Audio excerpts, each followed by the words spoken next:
नमस्कार मित्रों, आप सभी को एक बार फिर से आपके अपने परिवार, आपके अपने YouTube चैनल में स्वागत है। दोस्तों, आज की इस वीडियो में महाराज अनिरुद्ध आचार्य बहुत ही अद्भुत कथा कहने वाले हैं। तो आप लोग इस वीडियो के अंत तक बन रहे, साथ ही चैनल पर नए हैं तो चैनल को सब्सक्राइब कर ले। तो चलिए सुनते हैं महाराज जी की कथा। एक दिन क्या हुआ, गोपियां भगवान के लिए गीत गा रही। वरहा पीडम नटवर वपुः कर्णयो कर्णिकारं बिभ्रद्वासः कनककपिशं वैजयन्तीं च मालाम् रन्ध्रान् वेणोरधरसुधया पूरयन् गोपवृन्दैर्वृन्दारण्यं स्वपदरमणं प्राविशद् गीतकीर्ति।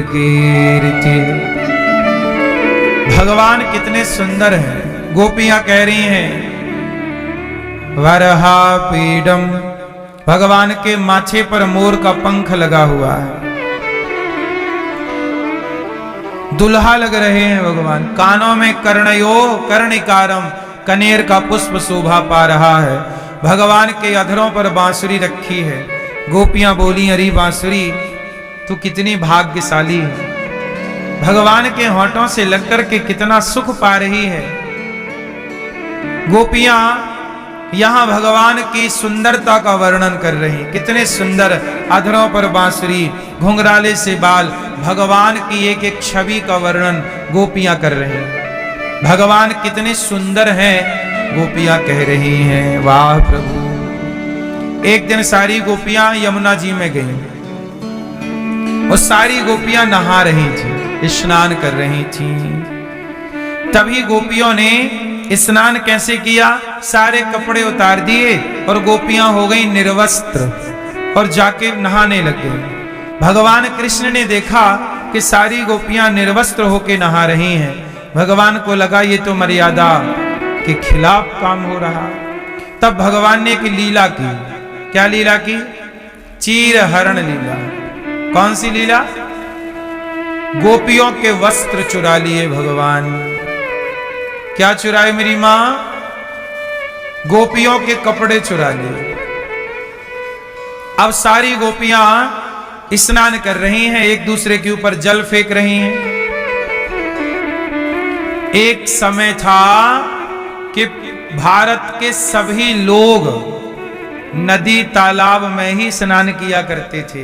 ये वॉशरूम वगैरह घर के अंदर वाला सेटअप कहां था पहले? क्यों? हमारे देखते देखते सब आया है। आपके देखते देखते आया होगा सब चीजें।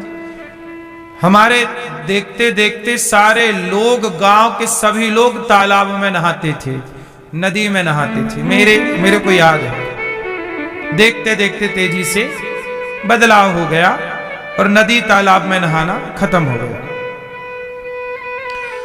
तो गोपियां भी नदी में नहा रही थी, पर तरीका गलत था, कपड़े उतार के नहा रही थी।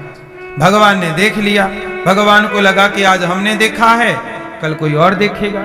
तो भगवान ने उनको सबक सिखाने के लिए एक युक्ति निकाली। उनके कपड़े चुरा लिए और टांग दिए पेड़ पर, कदम पर। अब गोपियां नहा के बाहर निकली तो कपड़े नहीं, फिर घुस गई फुर्र से वो पानी में।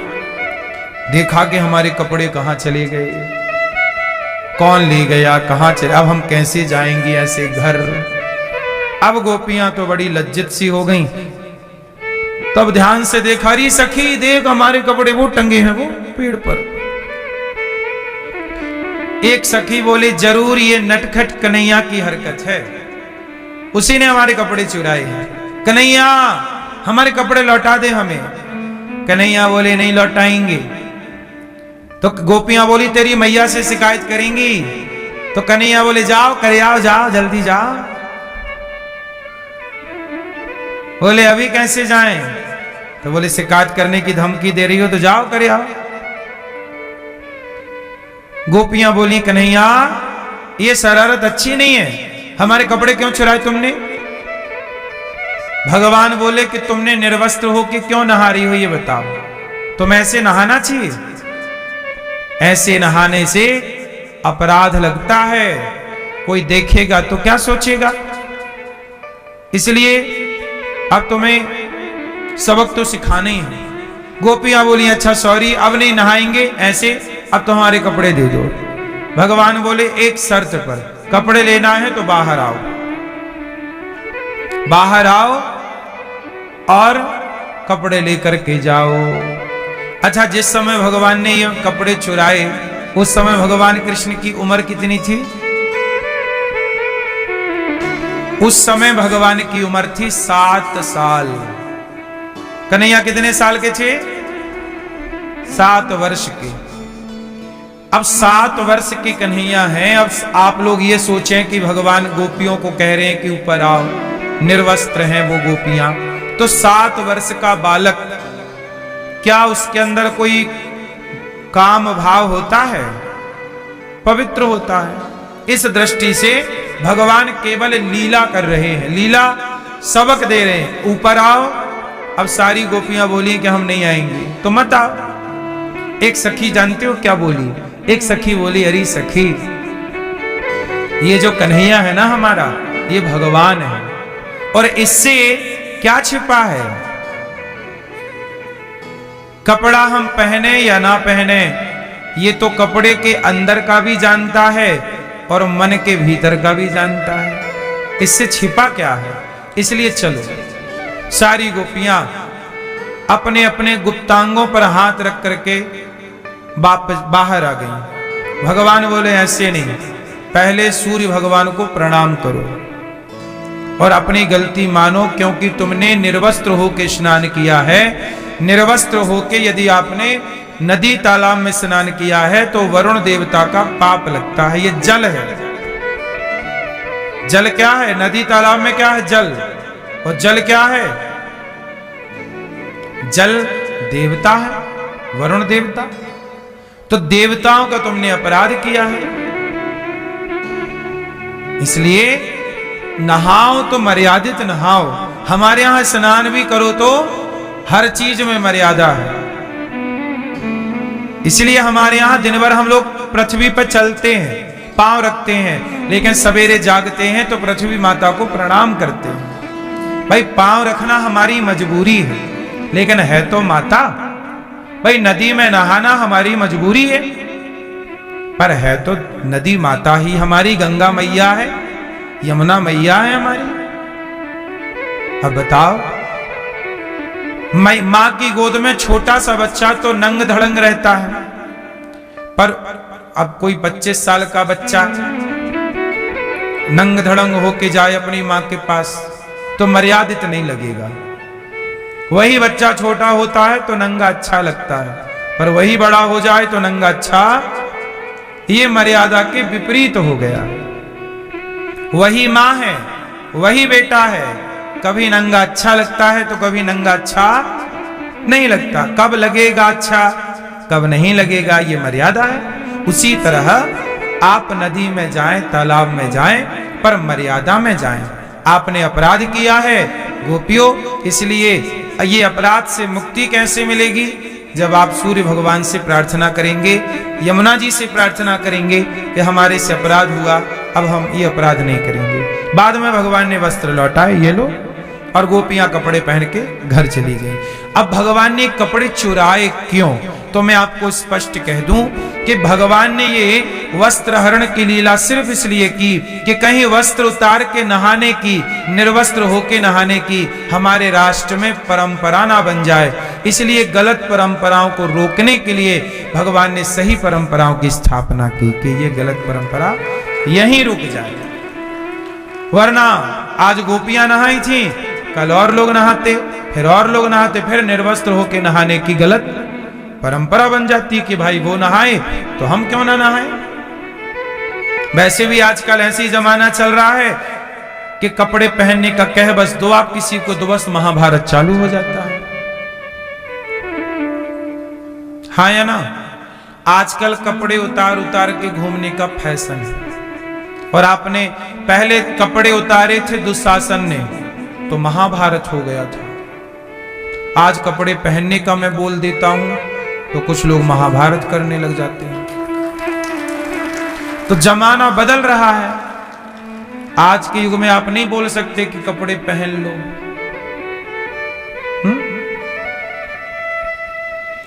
तो भगवान को पता था कि आने वाला समय कैसा हो सकता है, इसलिए मर्यादा का पाठ पढ़ा के गए हैं। अब उस मर्यादा में चलना हम सबका धर्म है। एक दिन भगवान गैया चराने चले गए। कहां गए?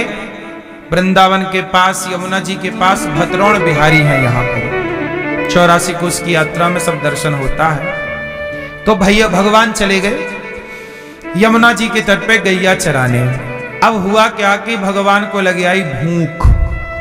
अब भगवान के मित्रों से भगवान ने कहा कि भैया बड़ी भूख लगी है, देखो जरा कुछ है खाने पीने की व्यवस्था। तो ग्वाल वाल बोले कि देखो आज तो हम घर से जो लाए थे खा लिए अपन सबने।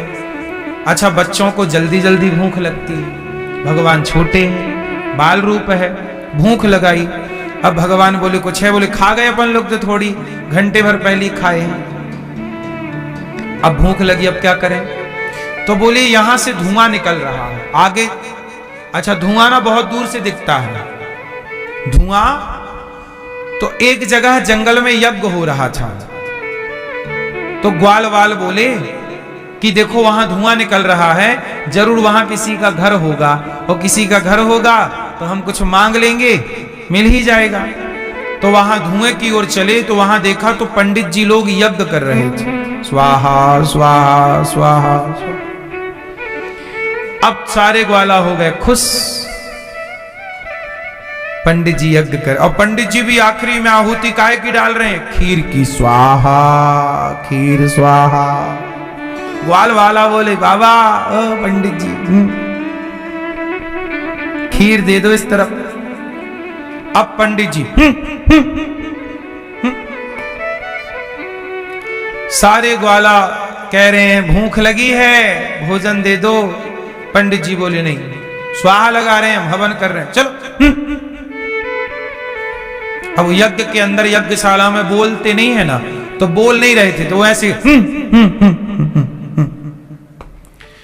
बड़ी देर हो गई ग्वालों को। सारे ग्वाला बेचारे उदास मन से वापस गए। कन्हैया हवन हो रहा है, पंडित जी खीर की आहुतियां डाल रहे हैं, दे नहीं रहे हैं। भगवान बोले चलो हम चल रहे हैं, हमें भूख लगी। अब भगवान चले, गैया बछड़ा वहीं चल रहे हैं, भगवान गए। पंडित जी, अब भगवान बोल रहे हैं, पंडित जी राम राम। पंडित जी ओ पंडित जी बड़ी भूख लगी है, वो खीर जरा हमें दे दो, तुम स्वाहा लगा रहे हो, हम खा के करेंगे आहा। पंडित जी बोले अब देखो, जिन नारायण की आराधना कर रहे हैं पंडित जी, आज वो नारायण खड़े हैं द्वार पर कि हमें दे दो। पंडित जी नहीं दे रहे। अच्छा, यज्ञशाला के पास में ही पंडित जियों की पंडितानी रहा करती थी। ये जंगल में रहने वाले संत थे, गृहस्थ संत। पहले के लोग जंगल में यज्ञ हवन संत लोग करते रहते थे। तो पंडित जियों की पंडितानियां थी। तो पंडितानियों ने देखा कि सुंदर सुंदर बच्चे आए। तो पंडितानियों ने बुलाया कन्हैया को, ए लाला यहां आओ। पंडित जी की पंडितानियां बुलाई, भगवान गए। हाँ मैया, ओहो हो, पंडितानी का तो मन खुश हो गया, क्या प्यार से मैया कह रहा है लाला। ए लाला यहाँ क्या नाम है तेरा? कन्हैया नाम है। अच्छा तू कन्हैया है, तो तेरी माँ कौन है? यशोदा। बाप नंद बाबा। ओहो, तू नंद कोई छोरा है? हाँ हाँ मैया। क्या चाहिए? अरे मैया बड़ी भूख लगी है, पंडित जी से मांगा खीर दे दो, स्वाहा स्वाहा कर रहे हैं, हम खा के आहा आहा करते, तो नहीं दे रहे हैं, भूख लगी है। पंडितानियों ने कहा एक काम करो, पंडित जी तो यज्ञ करते रहते हैं, आओ। अच्छा, पंडितानियों ने पंडित जियों के लिए भोजन बनाया था कि हमारे स्वामी आएंगे अभी यज्ञ करके, तो उनको भोजन, तो सबके घर में भोजन बन गया था। अब सारी पंडितानियां मतलब स्त्रियां, मातृ स्वरूपा स्त्रियों ने ग्वालों को, भगवान कृष्ण को गोद में बिठाया। देखो वो जान नहीं रही है कि भगवान है, लेकिन सोचिएगा यज्ञ करते ब्राह्मणों को भगवान का दर्शन नहीं हुआ, हुआ भी तो उन्होंने भगा दिया। यज्ञ करते ब्राह्मण भी भगवान को नहीं पहचान पाए, पर झाड़ू पोंछा चौका बर्तन घर का सामान्य काम करने वाली वो सामान्य सी स्त्रियां भगवान को पहचान गईं और वो समझ गईं कि ये कोई बालक सामान्य नहीं है, ये तो भगवान के लक्षण लग रहे हैं। हमने बहुत बालक देखे हैं, इतना सुंदर बालक कोई इंसान का नहीं हो सकता, ये कोई इंसान थोड़ी है। अब सारी पंडितानियों को लगा कि भगवान है। अच्छा वो भगवान तो है ही, पर उन्हें लगने लगा कि भगवान है, और भगवान के भाव से पंडितानियों ने अपने हाथ से खिलाया खिलाया खिलाया खिलाया, खूब पेट भर भगवान खाए। और जब पेट भर खा रहे थे तब पंडित जी वहां यज्ञशाला मतलब वो क्या कह रहे हैं, अरे भोग लगानी तो उनको खिला रही है। ओ पंडित जी जब हूं करें तो पंडितानी घूंघट कर ले उसकी तरफ, पंडित जी की तरफ, और यहां खवाए लाला को, तुम करते रहो हाँ हूं हाँ हूं हाँ हूं हाँ हूं। यहां घूंघट कर ले यूं और खिलाए लाला, तू खा तू खा खा। और जब भगवान खा के चले गए तो पंडितानियां थर थर कांपने लग गए, क्या पति लोग आएंगे और हमें मारेंगे, घर से निकाल ना दें, कहीं डांटे ना। लेकिन जब पंडित जी यज्ञ करके लौटे तो भगवान ने जाते समय उन सारे ब्राह्मणों की ओर एक बार देखा और देख के मुस्कुरा दिया। और जब देख के मुस्कुराए तो सारे पंडित जी समझ गए कि जिस नारायण की उपासना हम कर रहे थे वो नारायण तो द्वार से आके खाली हाथ चला गया यज्ञशाला से। अब सारे पंडित जियों को समझ में आया कि ये भगवान है, और जैसे ही दौड़े भगवान तो गए, चले गए। और जब गए